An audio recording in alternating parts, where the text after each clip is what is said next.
Konnichiwa! Today we're taking a look at Japanese puzzle boxes. So if you've been watching YouTube videos of puzzles, you're probably familiar with the work of the Karakuri Creation Group. They create some incredible puzzles that take on the forms of animals or scenes, and they're really inventive, very clever, and really enjoyable to solve.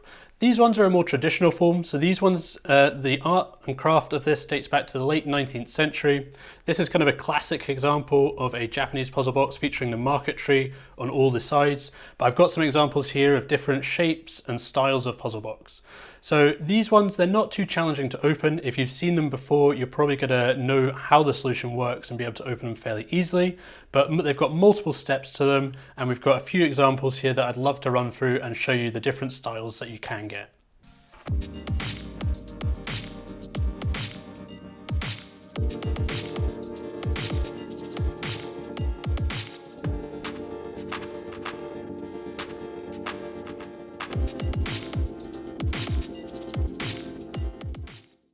So here's a selection of some of my favorite puzzle boxes. This is a really nice little one. We're looking at a snow-capped Mount Fuji here, and the eagle-eyed amongst you might have noticed that there is a few other ones featuring Mount Fuji as well, so obviously a very iconic mountain.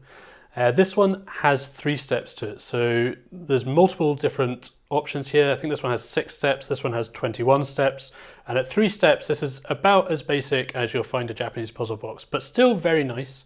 And what we're looking for is panels that can slide. So often these have almost imperceptible seams, really tight tolerances on them, and you need to find panels that can slide, and it's a sequence of once one panel slides and it frees up the other one to slide. So this one, we find the first panel which moves up, that allows this bottom panel to slide along like so, and once those two have slid along, it frees up this final one to open up, and you can see there's a hidden compartment inside there.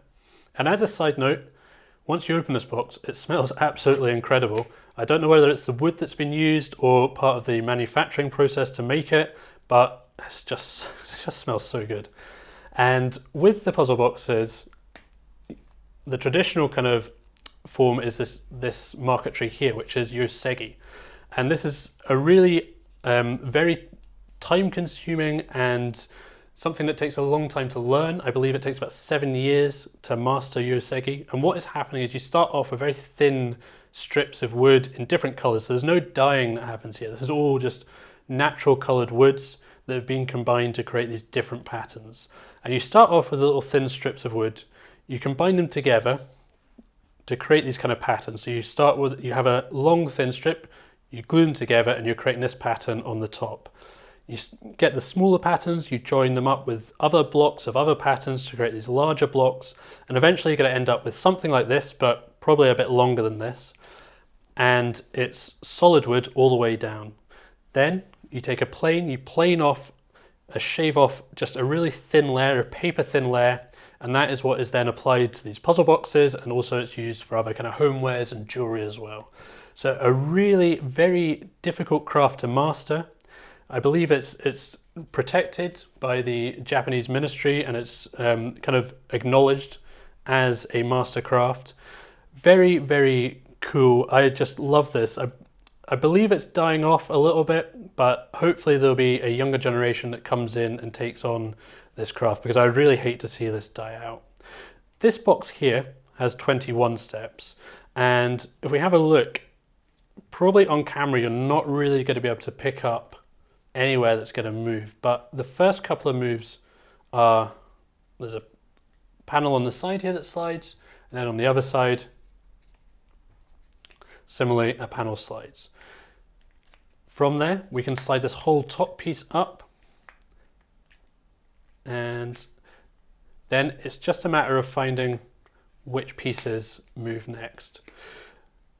The reason that I've mentioned previously that these boxes aren't necessarily particularly difficult is because the only moves that you can really do are the correct ones. So you can now move these back again, but to move forwards, we just need to generally find which panel is going to move a little bit further next. There will be some more complex ones where what you need to do is do steps backwards. So we might come from here, and I think this one actually does have a backward step at some point. And having also mentioned how not particularly difficult these are. I'm now going to struggle to open this one probably. But certainly with the boxes with a smaller amount of steps to them, it's not very difficult to open them. This one has 21, so obviously it's going to take a little bit longer.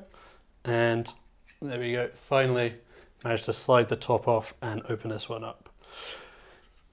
So really cool designs, not very difficult, but it's a kind of combination of art meets puzzle.